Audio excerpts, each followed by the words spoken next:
Today on AI Actually, how to 10x your individual productivity with AI.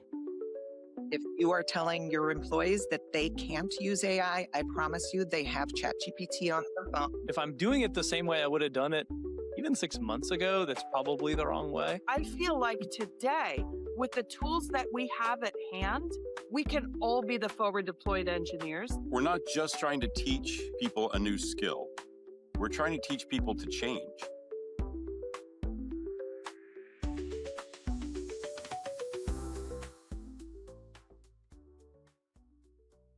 So today we're going to get real about AI because there's some different worlds colliding. You've got some companies announcing AI strategies and running pilots and getting nowhere, and then you've got individuals quietly using AI every day to get 10x sort of leverage. And so, here's part of the problem. A lot of companies are trying to run before they can crawl, and there's some internal resistance.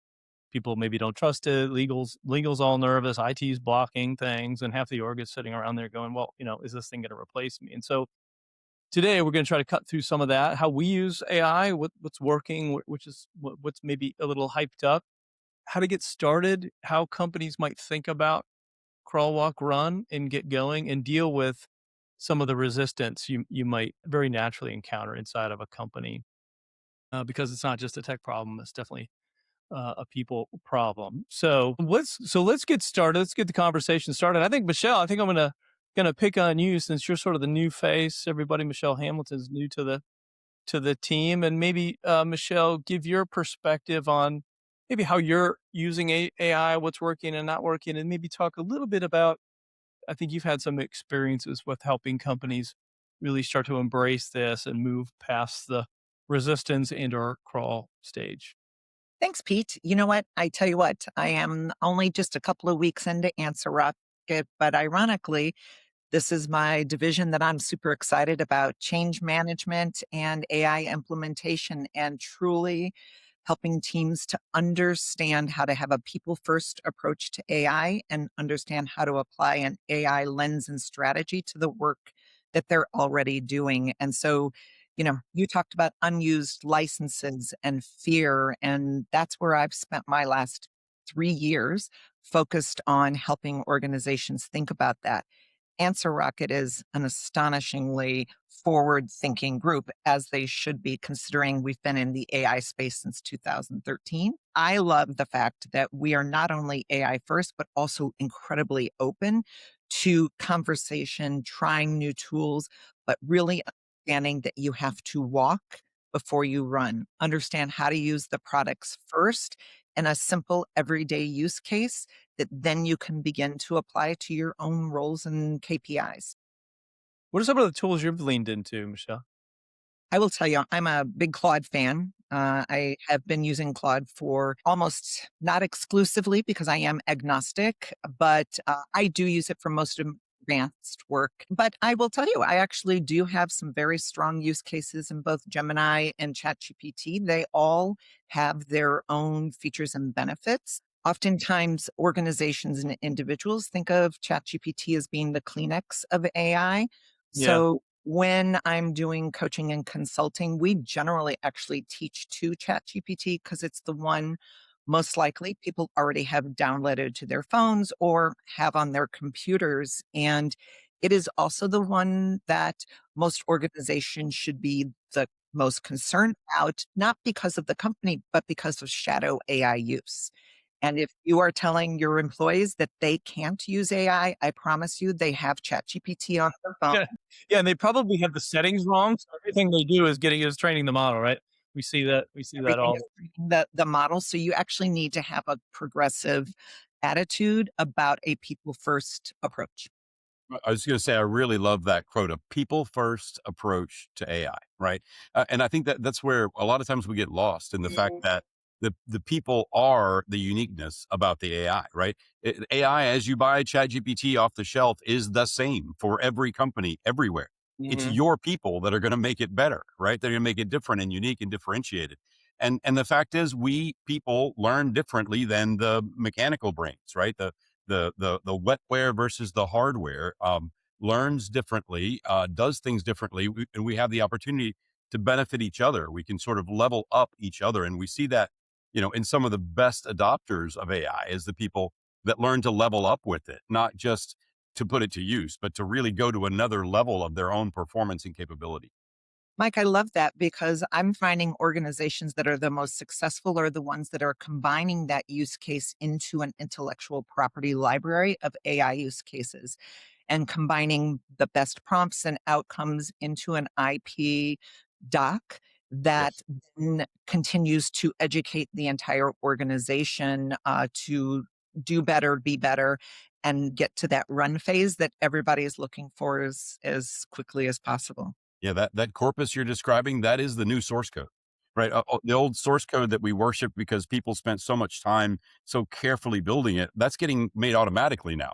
Yeah. The real source code now is those evergreen examples of how to do your business, right? Where you capture, because of these input factors, we did this thing, and that's a unique trade secret. If you have those, if you have a trove of those, your AI is going to help you take over the world. Right. Because everybody's got access to the same models, right? It's how you leverage them and how maybe your specific playbook and your specific strategy and how do you use the model to help you accelerate that because everybody's got access to the same thing now. I think of the world now as pre-ChatGPT and Mm, post-ChatGPT. yeah. And I Yeah. remember Pete, post-ChatGPT in those first 30, 60 days, you were always saying, how are you using AI today? And oh my goodness, I was struggling to come up with answers for you. I asked it a question today. I used it like Chrome today. And now I think fast forward 3.5 years later, here we are. There is not a single thing that I do that is not AI first. Yes. For example, I was putting together, I was gathering input from a bunch of team members this week on how do we AI, and I was putting together a presentation. I used AI to do the whole thing. Um, and like Michelle, I'd say I lean more into Claude, whether it's chat, whether it's co-work, or whether it's Claude Code, all the time up in Claude. But I still use other tools. Actually, my favorite Gemini example was for a personal project that I did.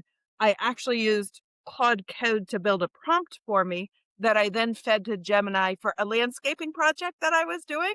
And I had it create a visualization for me because Yeah. that's one of the things it does really well. So I just think, when I think about how do you get started with AI, I think there is no wrong answer.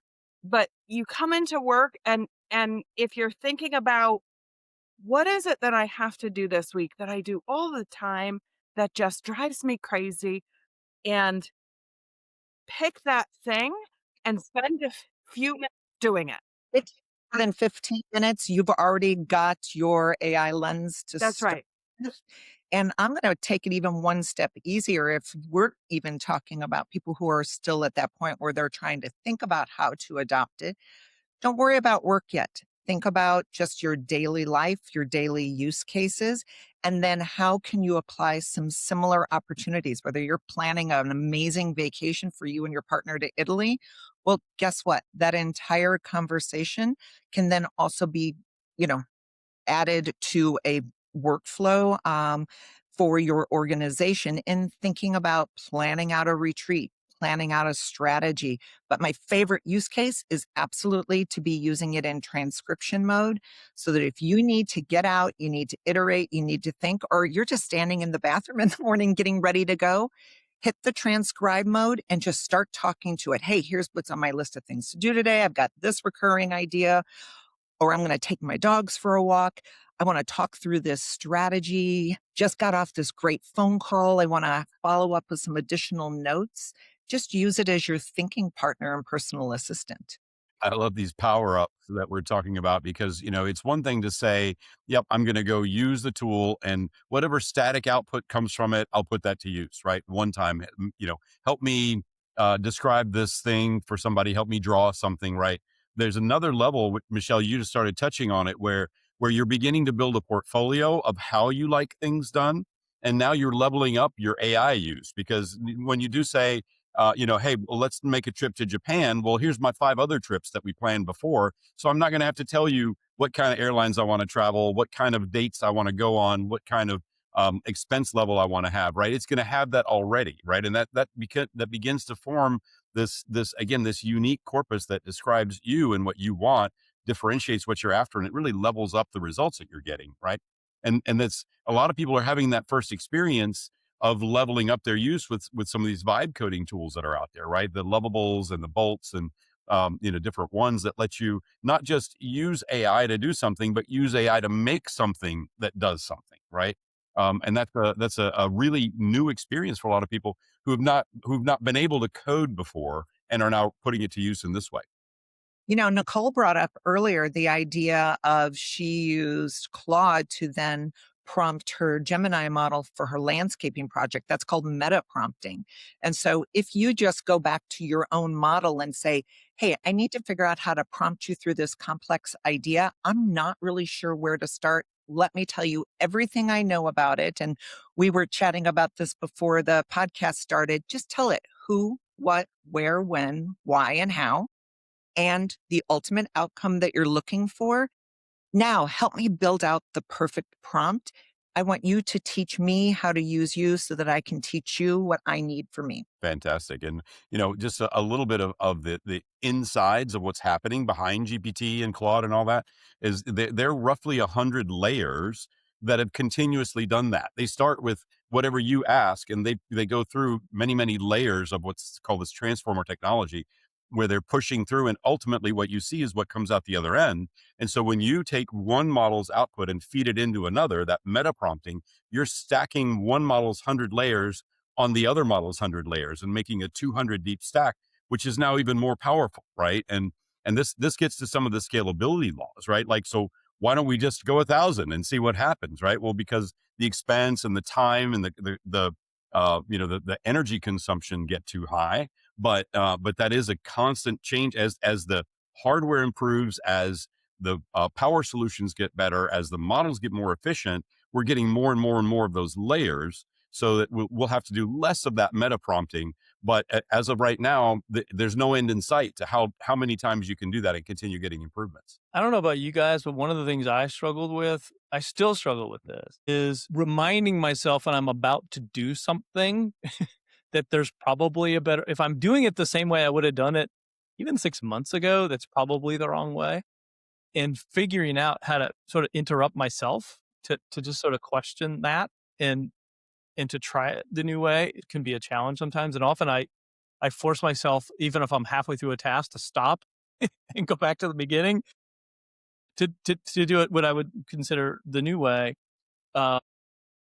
Because otherwise it's just hard. It's really hard, I think, for people to start building and getting into the habit. I find that to be one of the more challenging aspects of getting Well, I into think you're this. hitting on something there, Pete. That's a big part of this move, especially for enterprises. We're not just trying to teach people a new skill.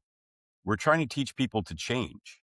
And not just to change to the next thing, but change to the next thing and the next thing and the next thing after that. Right. It's a very Right. meta thing, and that's why there's such a divide between people that are struggling and people that are launching, right, and have moved forward. Because really, it's like the old, college doesn't teach you anything, but it teaches you how to learn, right?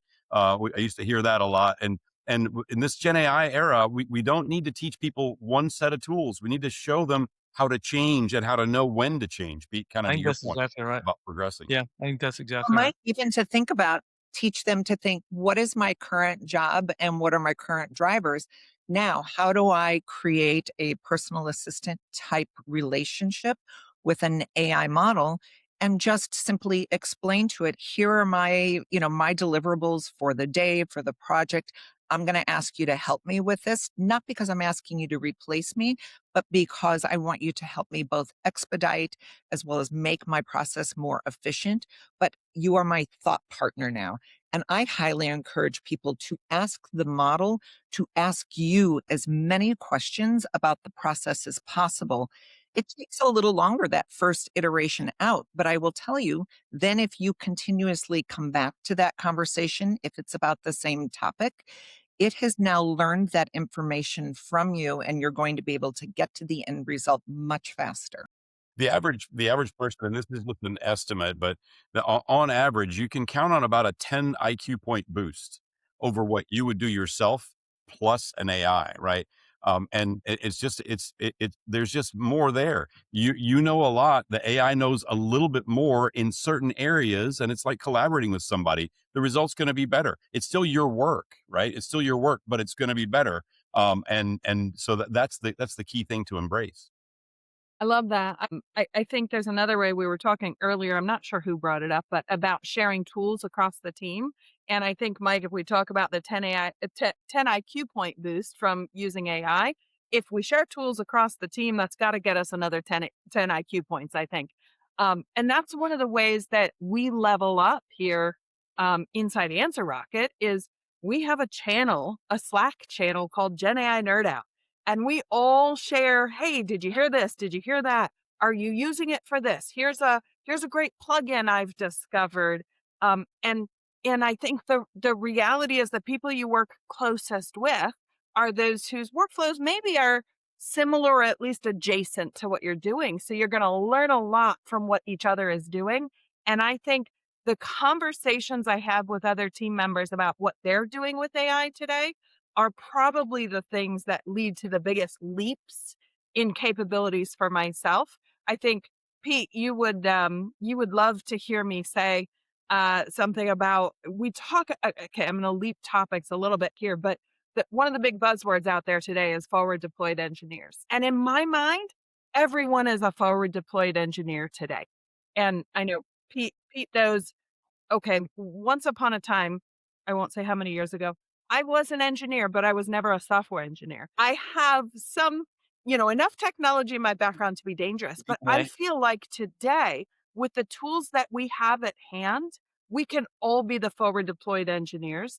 And I think that the key to being a good forward deployed engineer is you need to understand the basics of technology. You need to understand things like the SDLC, software development lifecycle, and also agile concepts. But I actually think the most important thing for success for a forward deployed engineer is someone who can understand, comes at it from a business first perspective. And I think this is what makes us all so powerful as AI first business users. I can come at it and I can build a prototype. I don't need to know how to code. I have a development team who's going to make that production worthy. But as a forward deployed engineer, I can be doing that POC myself. And that is a capability I would have never claimed in the past. What was your aha? How did you discover that? What was I your don't, aha moment? that's a great question. I'm not sure there was an aha moment or I was the frog in the boiling pot, that it just happened over time. Although maybe my aha moment was on a call with John Workman. So I went ahead and installed VS Code and I connected myself to Claude Code. And then I sat here with a prompt and I said, I don't know what to do. So maybe it was when I got on a call with John Workman, again, taking advantage of my colleagues who are maybe a step further ahead in the pipeline. And he helped show me how to use a simple tool in Claude Code directly Mhm. and get started. And then as I downloaded Claude locally, and now I have Chat, Cowork, and Claude Code, and I am just doing everything I possibly can at this point. Or I maybe love there's that fearless approach. yeah. I mean, it is. It is. People spend so much time being afraid of either just trying or, what Mike was saying earlier about the 10 IQ, point boost. I also have so many people saying it's just making us dumber. Or My thought, you're using it Yeah, wrong if that's true, but okay. well, that's right. and I, I've fortunate enough to have spent a lot of time speaking at universities, training school districts. And I want to tell you, the people that are embracing it and thinking about it have the opportunity to be some of the world's greatest thinkers moving forward, not because of the AI, but because we've always been chained to our ability to ask for more in the past and dream bigger and better. And now we have children and young people coming up who will be able to think so much bigger than we were ever given permission to think. And they are going to be able to lean into and utilize these tools and incredible, engineers like we have at Answer Rocket to be part of that solution. but they are going to be able to say, but what if we, do you think I can? And the answer is yes. You just have to dream it. Now let's find a way to lean into it. Yeah, it's funny. I have this, one of my wife would say it's probably my favorite movie of all time is The Matrix. Oh, yes. And there's a scene in the movie where Neo gets plugged into the Matrix for the first time, and some guy gets on there and basically loads a bunch of programs, and when Neo True. wakes up, Loads the he kung goes, I know fu. kung fu, right? So I think, I mean, honestly, this is the closest thing that we've ever had to that. I mean, if you want to learn something really quickly, it's pretty amazing. If you want to learn about a client and their business, or just a new topic or a hobby or what have you, you can just lean into the agent. And Michelle, what I'll do, you talked about sort of the voice thing. I'm driving around, instead of just listening to the radio, I'll say, hey, tell That's me right. about this. Quiz me on it. Make me smarter on the way to this meeting. And it's absolutely incredible. And what I was going to add, earlier, I pick it up on it. I think there's three things to maybe, there are some themes I'm hearing we could maybe to call out. One is, it's really helpful if you have some peers that are sort of into this and sort of sharing with you and what's new, and there's new stuff out every day, which is crazy, because otherwise you just don't know what's possible. My daughter is getting married in the fall, and she had some spreadsheet of people and addresses and another spreadsheet of people and addresses, and she had to do something to move one over the other, and she goes, oh, I just don't want to do this. I'm like, well, then don't. You don't have to. And so we just jumped on and there's a new capability called computer use from Claude. And we just told Claude what to do. And, 45 minutes later, it was done. It's very slow, by the way, but it got done and she didn't have to do anything. So just knowing what's possible and peer sharing about that is super valuable. Number one. Number two, knowing this stuff. You have to, it's sort of like trying to learn a bike by just looking at the bike and studying the bike. You just got to get on the bike.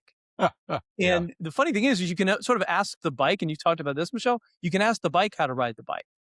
So if you're sitting there and you want to build something and code something, you've never built anything in your life, you have no idea how to download anything to your computer, you just sit there and ask it, say, hey, I'm trying to get this thing done.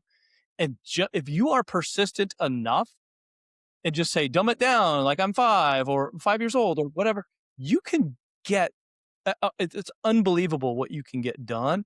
So just being willing to sit there and be persistent and ask how to get the thing done is a big enabler. I am going to recommend, though, Pete, because Mike was touching on this earlier, the idea of using multiple models and the importance behind that. Sure. Another amazing way to, if you don't have someone to iterate with, is, not only now you've asked it to give you something that is factual, riding a bike safely, helmet laws, whatever that might be. You are also going to ask your model, I need you to give me a full citation of where you got that information from, hyperlink that full bibliography, and then I want you to copy paste that entire outcome into a second model or into a doc to save context, and then tell the other model, prove it wrong. Find all the mistakes. You go Right. check on hyperlinks for me. Yeah, it's I pretty want valuable. you to cross-verify each other and ensure that I am only moving my voice and my company's reputation forward on verified facts.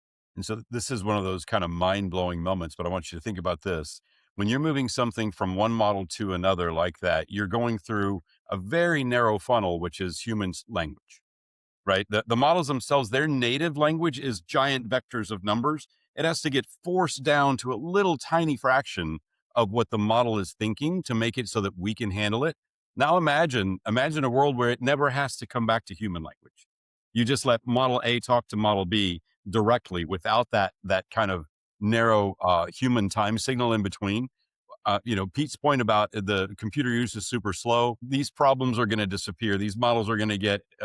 If you think things are changing fast now, get ready for what's coming, because now the models that are based on the world, not based on words, and that's a huge difference, right? 3-dimensional movement and so forth, based on images, based on video, models that are doing real-time speech. My mom, as an example, she's has not been able to use AI, but I used a different model. I used the real-time models from OpenAI and gave her the ability just to talk to it and have it talk back.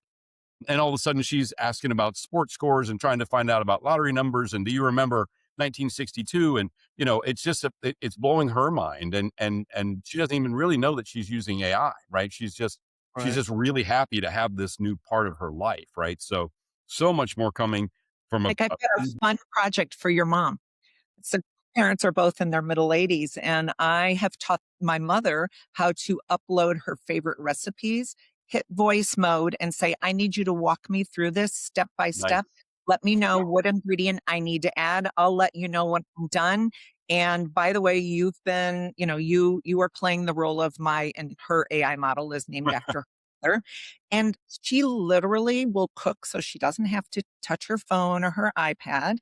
She'll cook an entire recipe one step at a time, having fun, iterating back and forth, having this conversation, and forgetting that she was ever using AI to begin with, and having a great time and making a good recipe. That's a great example of how to bring AI to people who aren't used to using it.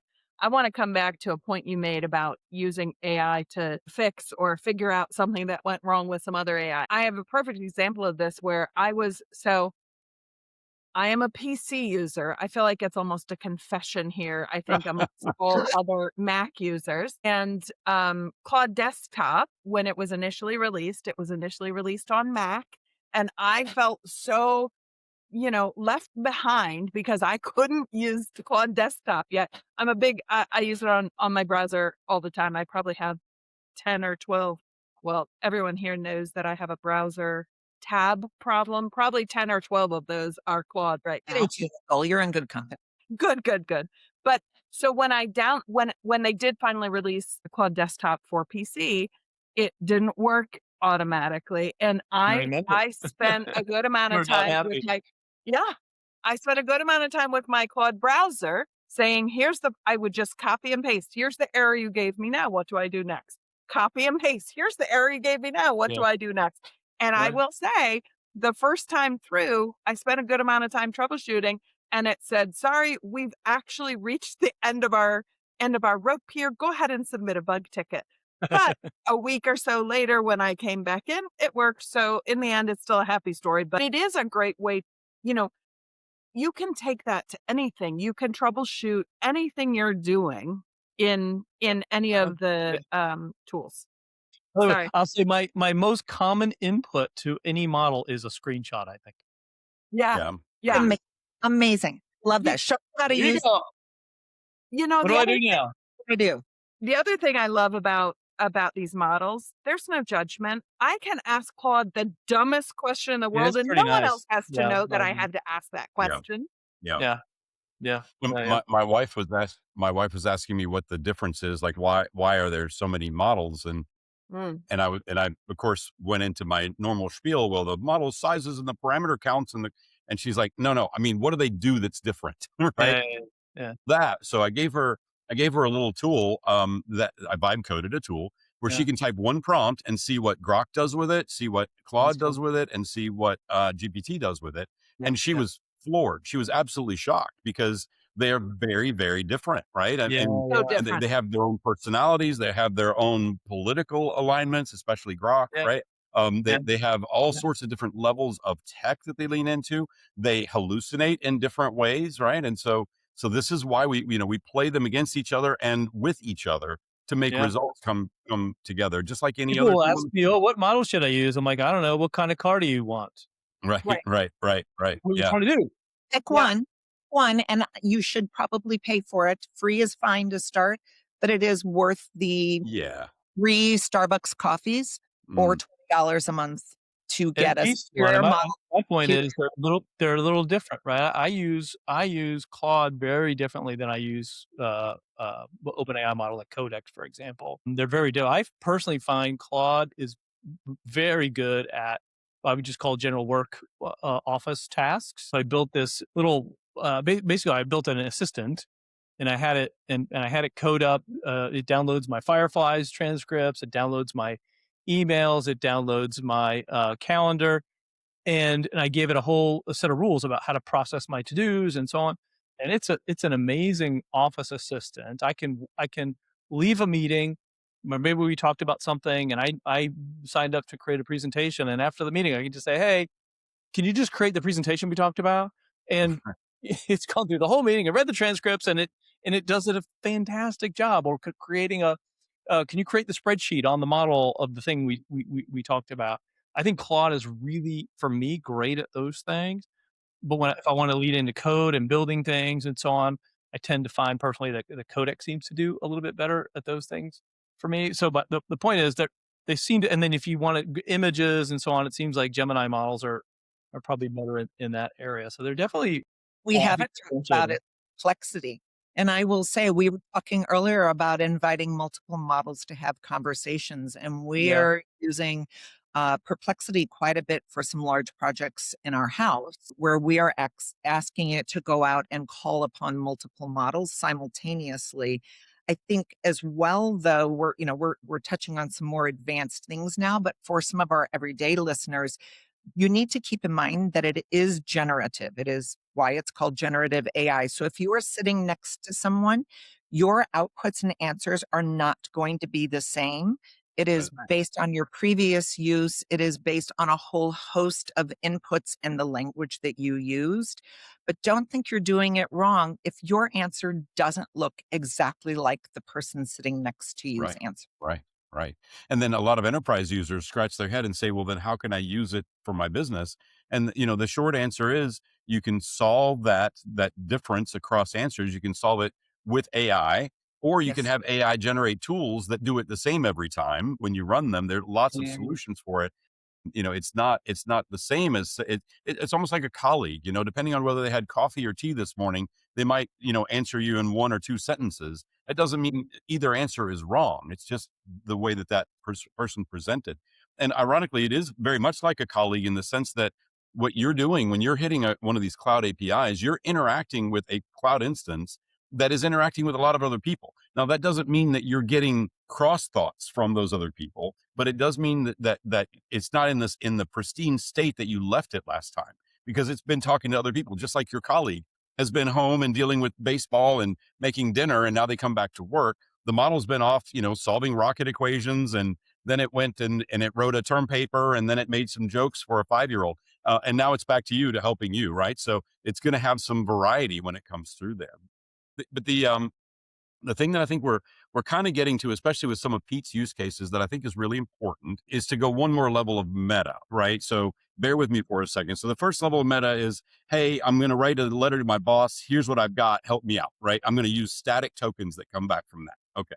The second level of meta is, hey, I need a program that does this thing for me. Write a program that helps me automate something that I do every day, right? So now it's not gonna, it's making a tool. So one is using the model. The next one is using the model to make a tool, right? Level three is using the model to create uses of models. So what do I mean by that, right? What I mean is that if you want to make a new tool, like Pete, like the tool that you were talking about designing, and then you want to add a prompt to that tool that says, find me everything in the last month that had anything to do with delayed orders, right? Something like that. So now you're adding AI to the tool that you've just built. So AI is helping you add AI to a tool that you've just built, right? That's that next level of meta, and it's really where the future is happening right now, right? Right. We're literally the interface of software is disappearing because it's becoming prompts. The prompts are disappearing because they're becoming voice. The voice is going to disappear because we just connect the models to the data and ask it for advice, right? So this is the sequence, and that's why, again, teaching people to change is a lot better than teaching them how the tools work. The tools is like learning arithmetic. It's good to learn how the arithmetic works, but we're going to get to calculus pretty soon, right? And that's truly where the value starts to get delivered. It's so interesting, Mike, the point you bring up about learning arithmetic or calculus. One of the things I've observed, I have two college age kids, well, one recent grad and one who's currently in college.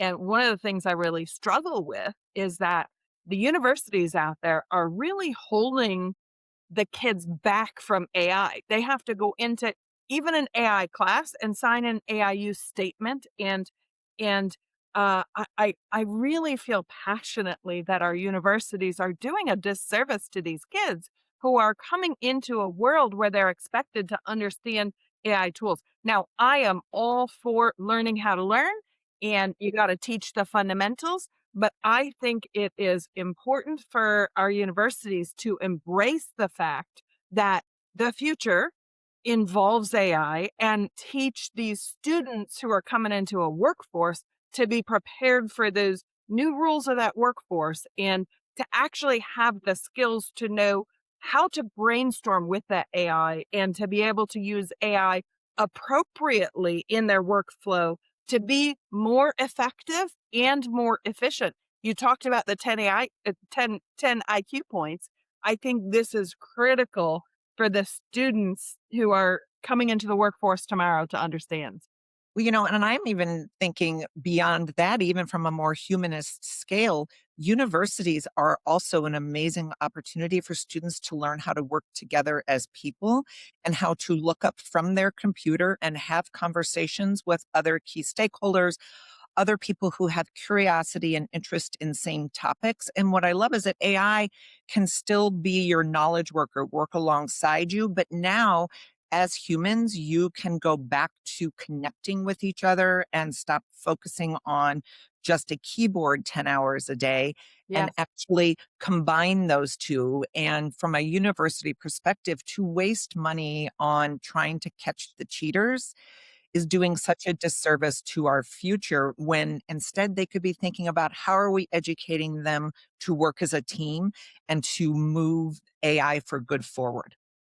Yeah, 100%. absolutely. I work with my alma mater, which is Transylvania University. It's a really, really old school in Kentucky, and one of the things about that school for me was that I just took everything. I took every class they had and everything that I could fit in the schedule, and I came away with all sorts of different kinds of knowledge because I loved learning that. And now that's an environment where AI can really flourish because it turns out you need persuasion and communication and music and art and computer science, right? And psychology to make AI really, really work well, right? And so I was in one of our board meetings. It was kind of a funny story, and someone said, "Well, maybe we should have students opt into AI and professors opt into AI, and we could have AI exclusion zones." And I just said, "That's going to be at the zoo. That's the only place you're going to find an AI exclusion zone is a little human exhibit at the zoo where they don't have any AI. This is evolution. This is how we move forward as a species, and I think it's really important."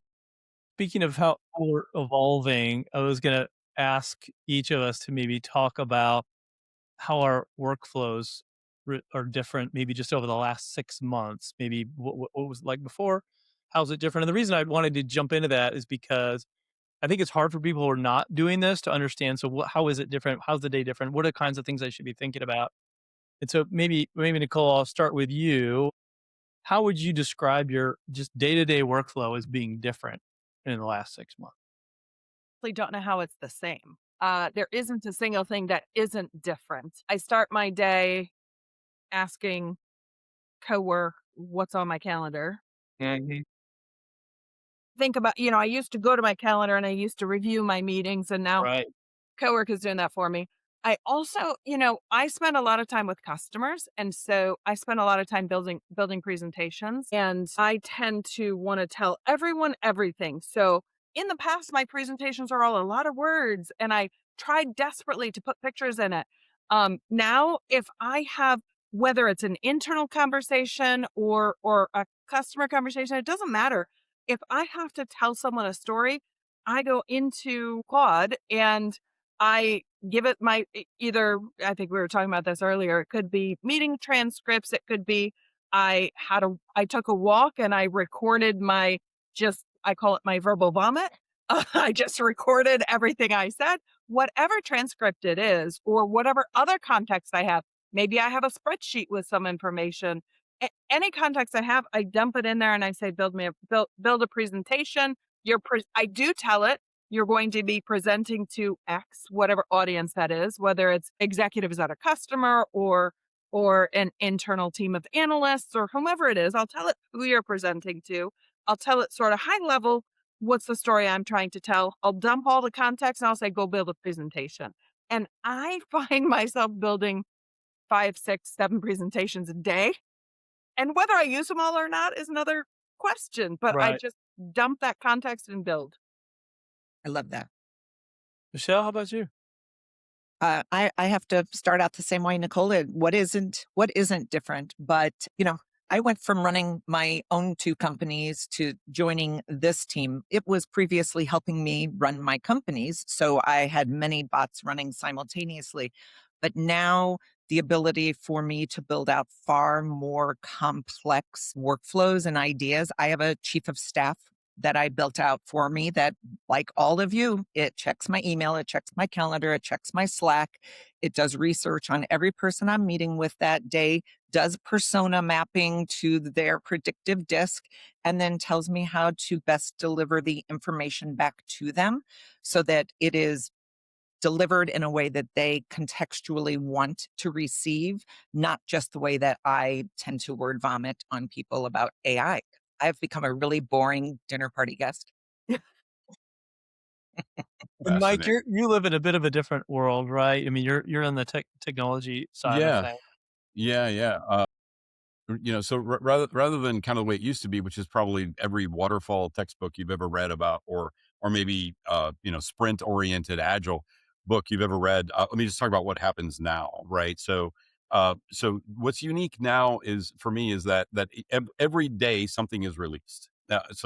I'm putting out new software every day, roughly a 2 week sprint. Roughly a 2 week sprint is coming out every day and just from me, not for me and a team. My stuff is going into the work of a team, but it's a fascinating pace. Now, what's interesting is it's not just faster. As a result of it being so much faster, it's also no sunk cost. If what I did yesterday, I wake up in the morning and say, "Oh no, there's a much better way to do that." I don't have to say, "Well, no time for that because that's 2 weeks invested." We just start over. We just throw it away because it was just one day's work. I mean, mind blown, right? Like now all of a sudden, if I fundamentally chose the wrong technology, I can just start over in another one and catch up in 2 or 3 days. I am working every day in a tech that I never learned to do directly. I'm working with the models, and we are building together. We used to say a full stack engineer was somebody who could do the back and the front and the database. Now it's like you can design the screen, you can understand the feature, you can build the database, you can scale it out, you can do the release, you can make it all more cost effective, you can write the marketing materials, right? Like that's truly full stack, right? That is the change in how AI is impacting it. It's basically turning electrons out of the wall into brand new software for not much money, right? And so that superpower is the fundamental change. Yeah. I would say very, very similar to you guys in a lot of ways. Personally, I built, as we talked about, sort of the chief of staff, use that constantly throughout the day. I don't think I've built a single presentation by hand in the last 3 to 4 months. I don't think I've built a single spreadsheet by hand, no matter how complex it is. Even done some legal work. And it just feels like if there's anything I'm doing sort of the old way, it doesn't make sense. And one of the things I've observed about my own, maybe some differences, is one, I am building a lot of tool. Like I will literally say, great, go build me a tool to do this thing or automate this process, which I never would have attempted 6 months ago. Two, I have this anxiety if I don't have at least 3 to 4 agents spinning at any one time doing something, because I feel like I'm wasting tokens and so on. So I do notice I am constantly trying to get a lot more done by spinning up agents to do various things, and feeling like I'm missing out. But I'd say the other big thing for me is I have to constantly when I have something I have to do, my old habit is, oh, I need an hour and a half on the schedule to go do the thing, or at least to draft the thing and so on. And to me, the thing that I have to do differently is say, no. You not only, okay, fine, go book an hour and a half, but you could finish the thing, right? Instead of doing the first draft and second draft and so on, just knock it out. And the number of things that I need to just even continue to challenge myself to knock out in any one week, that's one of my bigger challenges. Just like be much more aggressive on what you can get done in a very short period of time, because it's truly, truly game changing. I think that's right, Pete. I think a lot of us are in meetings all day. You tend to have 5 to 15 minute blocks for actual work. And the great thing is with these agents that we're using, you can spin it up to start a task in those 5 Yeah. minutes. Then your next 5 minutes, you're reviewing a deliverable and giving it new instructions. And then in the next 5 minutes, you're actually finishing the job. It's incredible. Old days, you would have said, "Oh, 15 minutes. I barely have enough time to even get started and spun up." And now that's enough time to knock the task out. 100%. Yes, that is a game changer. Let me just throw one theoretical point out there, because I think it is important for everybody to sort of get this. The critical fuel of every successful AI project is what's called the context, right? It's what goes into the AI, right? That is a precious resource. They talk about millions of tokens or hundreds of thousands of tokens, but it's a precious resource because that can't increase without causing a square power impact on the cost and time of the result.